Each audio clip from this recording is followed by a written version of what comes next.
모태신앙인데요. 부모님을 일찍 여여서 그냥 왜 하나님은 내 엄마를 데려갔냐. 하나님, 나는 반드시 교회를 하나 개척해서 세상에. 하나님 앞에 드리겠습니다. 이게 간병을 하다 보니까 생명이 소중한 거예요. 대놓고 이것이 사역이다.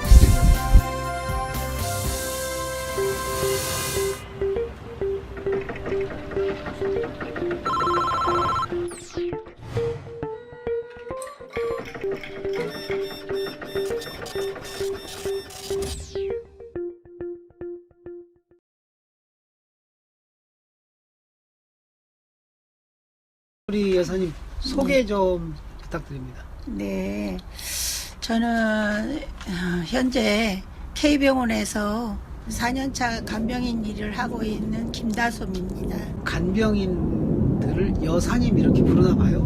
네, 의사 선생님이라든가 간호사들이 여사님 그렇게 부르고요. 또 보호자들은 그냥 간병인이라기도 하기도 하고, 또 어떤 분들은 이모, 고모 뭐 이렇게 부르기 친숙하게 하고 있어요. 네. 예. 저는 이제 모태신앙인데요. 부모님을 일찍 여여서 작은 아버지네 집에 가서 자랐어요. 그런데 뭐 부유한 집에서 자라긴 했는데 엄마 아버지 안 계시다는 것 때문에 굉장히 마음이 공고하고 슬펐죠. 중학교 들어가니까 정신적으로나 마음적으로 방황한다랄까요? 그런 게 있었어요. 저희 언니가 늘 말하기를 엄마가 안 계시니까 엄마를 만나려면은 첫째, 주일 성소를 잘해야 된다. 둘째, 11조를 잘해야 된다. 셋째, 하나님 앞에 항상 감사해야 된다. 친언니예요? 이 친언니예요. 그 언니가 그렇게 늘 강조를 하셨어요. 중학교 3학년 때 수련회가 있었어요. 여름학교 수련회. 삼각산 기도원에 수련회를 갔었어요. 그냥 왜 나를 두고 엄마가 갔을까. 그런 슬픔 때문에 많이 기도를 했죠. 그냥 왜 하나님은 내 엄마를 데려갔냐. 막 그런 슬픔 때문에 원망에 가까운 원망 비슷하게도 많이 했죠. 점점 시간이 갈수록 하나님 살아계시다면 나한테도 은혜를 주십시오. 그리고 그때 당시에는 작은 아버지네 집에서 자라면서 이렇게 밥을 먹으러 들어가는 게 굉장히 부담스러웠었어요. 학교 갔다 오면은 밥 먹을 시간이 안 들어가면 작은 엄마가 왜 이제 왔냐고 다구치시고 그러니까 밥을 안 먹고 교회 가서 있다가 이제 길에 다니다가 빵을 사 먹든지 떡볶이를 사 먹고 거의가 다 밥을 안 먹었어요. 기도원을 가서도 밥을 별로 안 먹고 금식 기도를 했죠. 근데 하나님이 그때 당시에 은혜를 크게 주셨어요. 수시 연세를 받아가지고 모든 사람을 보면 저 사람이 어디가 아프고 무슨 마음을 먹고 그런 게 다 알아지는 거예요. 그리고 그냥 화면처럼 보이기도 하고 목사님이 강단에 서서 말씀을 하시면 어떤 마음을 가지고 말씀을 하신다는 게 다 보이고 그런 거를 이제 처음에 받아보니까 몰랐어요. 그런 걸 전혀 알려주는 사람이 없었고 네. 그래서 처음에 이제 내려와가지고 무리를 많이 일으켰죠. 우리 큰언니가 그래도 신앙의 어머니로서 잘 다독거리고 잘 인도를 해서 그래서 이제 학교를 무사히 마쳤고 은혜를 받고 나서부터는 그렇게 힘들고 어렵고 외로움은 없었어요.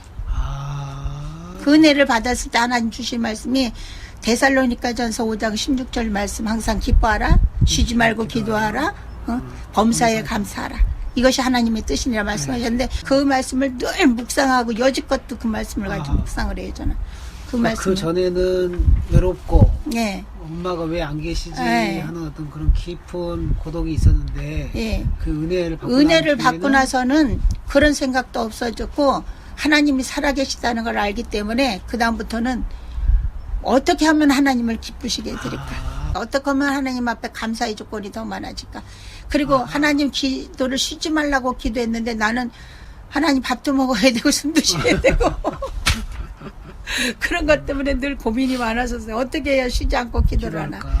주님을 생각하는 마음이 늘 있으니까 이것이 내가 말하는 것도 하나님한테 기도하는 것이구나. 찬양하는 것도 기도하는 것이구나. 남을 대하는 것도 기도하는 것이구나. 이런 걸 깨달아지게 되더라고요. 하나님이 내게 주시는 은사가 너무 크고 은혜가 크니까 고등학교 때, 중학교 때, 그때 학생 때 기도를 하면서 하나님 나는 반드시 교회를 하나 개척해서 세상에. 하나님 앞에 드리겠습니다. 근데 그게 왜 그런 기도를 했는지 모르겠어요. 그때 어. 성령님이 시켜서 그랬는지 모르는데 그런 기도를 이제 쭉 해왔죠. 실제로 그러면 하나님께 교회를 바치신 거예요? 그것이 잊어버리지가 않죠. 제가 아, 기도를 네, 한 것이. 그러니까는 이제 결혼하고 나중에 이제 차후에 구미라는 곳에다가 개척을 했어요. 구미에. 예. 제 남편이 이제 구미를 가던 길이라서 제가 이제 들러봤을 때 교회가 없더라고요. 아, 구미에. 네. 그래서 구미에 가서 개척을 했는데 그때가 32, 31, 32, 31. 아. 그때 개척을 직접 하신 거예요? 예. 그러면 신학도 하셨겠네요. 예, 신학도 했고요. 아. 저 아는 목사님을 통해서 제가 개척하고 싶다는 의도를 보냈을 때 그 목사님이 저에게 돈을 600만 원을 줄 테니까 해봐라. 그리고 제가 가지고 있던 돈이 한 1000만 원 좀 안 됐었고 저를 도와주신 분이 감리교이기 때문에 저는 장로교 신자인데 감리교의 목사님이기 때문에 감리교회를 개척을 하게 됐어요. 그렇군요. 예, 교회를 30평으로 고 주택 붙은 걸로 해가지고 얻어가지고서는 거의 100평 정도 되게 얻었어요. 그러면 뭐 임대 교회를 하신 겁니까? 임대교회를 한 거죠. 근데 그때도 하나님이 굉장히 놀랍게 축복하셔서 성도들을 하나님이 많이 붙여주시고 그때는 집회를 하면 2주간씩 연거포에 있었어요. 한 주에 끝나는 게 아니라 2주씩. 2주씩. 예, 2주씩 계속 하고 은사가 많이 일어났어요. 아픈 사람들도 많이 와서 고침을 받고 또 마귀 들린 사람들도 많이 와서 고침을 귀신 받고 들린 사람들. 예, 그런 귀신 들린 사람들. 예, 그런 사람들도 고침을 와서 많이 받고 그래서 3년 반 정도 제가 했는데 한 500명, 600명 가량 모였었어요. 한 명도 없는 상태에서 없었어요. 500명까지. 예, 제가 목사가 아니니까 주위에서는 목사 안수를 받아라 이렇게 받아라. 했는데 저는 그때도 두려운 게 목사 안수를 받으면은 하나님한테 가서 목사의 직임을 감당했느냐 물으실 텐데 아하. 그것이 굉장히 두렵더라고요. 소경에 소경을 인도할 수는 없잖아요. 그래도 목사님 오셔서 인도를 하셔야지. 그래서 제가 여기까지인가 보다 제 책임이 네, 역할은. 예, 더 같이 목사님을 받들어 일할 수도 있었는데 그게 제가 목사님의 걸림돌이 되는 것 같아서 아무래도 개척하신 예, 사역자시니까. 그러니까 감리교회는 감독님 그렇지. 주차례에 있어요. 그래서 감독님한테 이제 말씀을 드려서 거기서 이제 청빙을 받아서 목사님을 모셔다 놓고 그리고 이제 저희는 거기서 끝나고 이제 다시 대전으로 왔죠. 그러니까 완전히 빈손으로 그냥 나오신 거네요. 그거에 뭐 하나님 앞에 드린 거니까. 그래도 예. 거기에 벌써 돈이 1000몇백만 근데 그런 생각을 안 했었어요. 그때는 그 당시는 헌금도 굉장히 많이 들어왔었어요. 헌금에다가 예, 그 목회자였던 예, 근데 뭐 그런 생각은 안 했고 그냥 하나님이 주신 거니까 하나님 앞에 그냥 드린 걸로 끝났고 그리고 이제 저희는 다시 대전으로 왔죠. 저희 친구가 여기 대전에 살아요. 예. 그래서 대전에 사는 친구 신세를 조금 지면서 저를 아는 어떤 전도사님이 소개를 했어요. 어떤 교회? 대전에는 이제 침례교회였어요. 소개를 해서 거기서 전도사를 뽑는다고 하는데 한번 가봐라. 네. 네. 그래서 이제 거기를 갔더니 전도사를 할 때 하나님이 크게 놀랍도록 축복하셔서 제가 거기 2년 반 동안 있었는데 전도하는 일에 그렇게 기쁘고 전도하는 일이 그렇게 감사하고 하나님이 저를 들어서 쓰신다는 것이 그렇게 좋았어요. 그러니까 목회를 한 3년 반 구미에서 하시고 예. 대전에 오셔서 어느 분 소개로 대전 침례교회에서 네. 또 한 2년 이상 예, 한 3년 가까이 3년 했을 거예요. 가까이 예. 또 사역 예. 전도사 사역 하시고 그러면서 전도를 많이 하셨다는 얘기네요. 전도를 120가정을 교구를 받았는데 안 나오는 가정이 한 60가정 돼요. 반 정도는 나오고 반은 안 나와요. 그런 교구를 맡아서 그때 당시에 아무튼 교구를 2개 교구를 나눴었어요. 200가정씩. 네.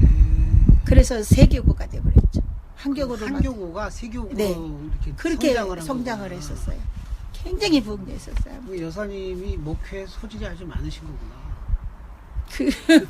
은사를 아무튼 그렇게 주신 거네. 근데 그때 당시에도 이렇게 붙들고 기도로 방언이 많이 터졌어요. 새신자들은 그런 체험이 중요하잖아요. 그러니까 특별히 그렇게 체험적인 그런 신앙을 이렇게 근데 그때 당시에는 이제 체험적인 신앙을 많이 가져서 그런 체험을 많이 갈구하고 요구하고 하나님한테 부탁하고 했는데 신앙생활을 쭉 이렇게 하면서 보다 보니까 우리가 큰 기적을 바라기보다는 지금은 그냥 사소한 일에도 주님이 내가 이곳에 있으면 이곳에서 역사하실 것이요. 내가 대전에 있으면 대전에서 역사하실 것이요. 병원에 있으면 병원에서 역사하실 것이요. 주님이 그렇게 모든 것을 역사하시고 관여하신다는 생각이 들어요. 제가 전도사를 하면서 전도사 월급이 조금 좀 약해요. 근데 자식을 키워야 된다는 그런 것도 있고 저 사실 믿는 사람이 어디 가서 구걸하지는 못하잖아요. 형제들이 있다 하더라도 한두 번이고 돈 문제로 인해서 이제 먹고는 살아야 되고 이제 이런 경제적인 여건이 조금 힘들다 보니까 이제 간병일을 하게 됐죠. 아, 그러면 간병인이 그 침례교 그거 하고 나서 간병인. 아, 그거는 이제 끝나고 난 뒤에. 제가 간병을 한 거는 이제 병원에서 일을 하다 보면은 교통사고 환자가 많잖아요. 네, 교통사고 환자들이 그때 당시만 해도 낮에는 다 가족들이 했는데 저녁에 집에 가버리면 간병인이 없는 거예요. 근데 그때는 간병인이 별로 없었어요. 네, 하룻밤 자고 간병인을 하고 나면 케어를 하고 나면 그 다음날 아침에 돈을 3만 원을 딱 줘요. 3만 원. 아침에. 예. 그러면 그걸 가지고 생활을 하는 거죠. 이제 하루에. 예. 그래서 저녁마다 처음에는 했었어요. 낮에는 이제 뭐 극동방송에 가서 사역도 하고 그러다가서는 이제 이래서는 안 되겠다. 내가 전도사를 뭐 꼭 교회 가서야만 전도사 일을 하는 건 아니지 않냐. 이게 간병을 하다 보니까 생명이 소중한 거예요. 이 생명이 한 생명이 예수를 믿던 사람도 소중하지만 안 믿던 사람은 더 소중하고 생명이 이렇게 소중한 한 생명이 이렇게 소중한 생명을 우리 하나님께서 천하보다 귀히 여기신다고 말씀하셨는데 이 생명을 어떻게 구원시켜야 되느냐 막 그런 생각이 드는 거예요. 그러니까 목회도 중요하지만 예. 환자들의 그 생명이 더 중요해요. 그 생명이 더 중요하다 싶어서 이게 목회 전도를 나가다 보면 물론 어렵고 힘든 사람들이 다 예수를 믿긴 해요. 그런데 이제 병원에는 병든 자들이잖아요. 그렇죠. 몸을 쓸 수도 없고 말을 할 수도 없고 병든 자들이잖아요. 그러니까 이 사람들이 이렇게 예수도 안 믿고 이러다가 그냥 가버리면 천국을 못 가잖아요. 젊었을 때는 그랬어요. 일을 하다가도 어떤 때는 그냥 그 왜 못된 사람들 있잖아요. 막 욕설을 퍼붓는다거나 환자 중에 그런 사람들이 있어요. 그럴 때는 이제 자신이 다 내려놓고 내가 낮아지라고 하나님 겸손하라고 하셨는데 그걸 못 하는 거죠. 나도 화가 나고 그러면 하다가 이제 또 그만두고 나와버리고 그런 적이 젊었을 때 많이 있었어요. 네. 간병인을 좀 하다 보니까 한 10년 가까이 하다 보니까 이게 몸이 힘들기도 하고 고단하기도 하지만 좀 쉬어서 해야 되겠다는 생각이 들어서 이제 어떤 계기를 통해서 또 농사를 짓게 됐어요. 농사를. 네, 저는 간병인 하시다 말고 간병을 하다가 저희 아들이 이제 대학교 들어가서 대학원 다니면서 엄마 힘든데 그 일 안 하면 안 돼요. 이런 얘기를 늘 해요. 몇 번 해요. 늘 하는 게 아니라 몇 번 했는데 그 얘기를 들으면서 제가 내가 간병일 하는 것을 좀 안 좋게 생각을 하나. 그러니까 어디다가 내놓고 우리 엄마가 전도사예요 그러면 떳떳한데 간병인이에요 그러면 떳떳지 못한가. 제 생각으로 제 생각으로 그런 생각이 들면서 그래서 농사를 한 10년 정도 지다가 10년이나 지으셨어요? 예, 10년 졌어요. 지다가 10년 짓고 그곳에 가서 전도를 하는데 너무 힘든 거예요. 막 10년 동안에 3명밖에 전도를 못 해놨어요. 처음 구미에서 사역하실 때는 한 명도 없는데 5, 600명까지 성장시키고 대전에 있는 침례교회 같은 경우는 한 교구를 3교구까지 성장시켰는데 시골에서 농사지면서 전도했더니 10년 동안 3분 하셨다. 예. 정말 힘들더라고요. 거기는 막 절동네예요. 절동네. 예, 그래서 처음에 이사를 갔는데도 절집으로 갔어요. 저희가 맨날 친구들 데려다 기도하고 절집에서. 그 집에 들어가면 다 정신병자 돼서 나온다고 그 집 가지 말라고 사람들이 다 그랬는데 귀신 그런 건 하나도 안 무섭다 그러고 들어갔어요. 그곳에서 하나님이 담력도 키우시고 그곳에 가서는 말씀을 많이 보게 하시더라고요. 네. 시골은 해 떨어지면 집에 들어가야 되죠. 그러니까 하나님이 그런 것을 통해서 이렇게 균형을 이루시는 것 같아요. 그러면 그 농사 짓는 12년 기간 동안은 주로 기도와 말씀에 집중하셨구나. 기도도 했지만 말씀을 많이 읽고 쓰고 했어요. 7권을 썼어요. 7권을. 예. 다시 간병원으로서 갔을 때는 그때는 그럼 연세가 어떻게 되시는 거예요? 제가 그때는 60살이 넘었죠. 그래요? 아니 왜 그러면 농사 짓다 마시고. 그 계기가 있어요. 농사를 짓는데 어느 날 느닷없이 다리를 다쳤어요. 이 다리를, 무릎을. 농사 짓다가. 네, 넘어져서 이게 그 엔진 기계를 미고 들어갔다가 약치다가 넘어져서 그 전에부터 몇 번을 나가라고 신호를 하시는 것 같은데 그거를 이렇게 손을 딱 띄지를 못하겠더라고요. 농사짓다 이 길을 어떻게 뛸 수가 없어요. 그 이상하게 하나님의 인도하심이 있었네요. 예, 그래서 농사를 한 번에 딱 끝낼 수가 없어서 미적미적 하고서 하나님이 다리를 딱 부러뜨리더라고요. 그래갖고 수술을 하고 1년 동안 쉬면서 이제 그 또 다 나가라고 국방대하고 들었다고 그러는 바람에 그래서 예. 어떻게 보면 쫓겨나신 거네요. 쫓겨났죠. 이제 보상금 받고 쫓겨났어요. 아, 그런 계기를 통해서 또 나오게 됐는데 한 1년 쉬니까 1년 넘게 쉬니까 이제 뭐 친구가 오라 그러기도 하고 어디서 오라 그러기도 하고 그러는데 어디 교회에서? 교회 사역자로 그또 아직은 내가 내 마음에 60대라도 아직은 젊었는데 싶어서 어디 개척교회 같은 데 가서 어디 가서 좀 교회를 좀 할까 이런 생각이 좀 있었어요. 제 마음에는. 네. 그래서 이제 기도를 하는데 갑자기 제가 이제 다리가 아파서 병원에 들어갔다 그랬잖아요. 예. 병원에 가서 이제 생겼던 일들이 생각나는 거예요. 병원에 가서 보니까 입원을 해서 보니까 진짜 고통받는 자들, 진짜 슬픈 자들, 외로운 자들 다 진짜 너무너무 힘든 자들이잖아요. 그래서 제가 하던 일이잖아요, 간병을. 네. 그렇기 때문에 그때 당시에 이제 거기 병원에 가니까 간병사 구함이라고 이렇게 썼더라고요. 병원에서. 그래서 그거를 보고 제가 전화를 했어요. 그래서 이제 전화를 했더니 바로 오라 그랬더니 한 3일 있다 일을 주더라고요. 그걸 보고 그럼 여기를 해볼까라는 그 마음은 왜 생긴 거였어요? 그러니까 제가 그때 그전에도 한 일이지만 그 일을 한 일이지만 개척교회를 하는 것보다는 병든 자들을 위해서 내가 하는 일이 보람도 되고 돈도 벌 수 있고 네. 그러니까 이것이 좋을 것 같다. 네, 그 생각이 또 바꿔지더라고요. 그래서 금식하면서 기도할 때 어떻게 해야 하나님을 기쁘시게 해드릴 수 있을까 그랬더니 주님께서 그때는 베드로전서 2장 5절 말씀을 주시더라고요. 너희는 이 마음을 품어라. 그리스도의 예수의 마음이니 그 마음을 주시더라고요. 그런데 예수님의 마음을 품는 것이 우리 마음대로 안 되잖아요. 그게. 예.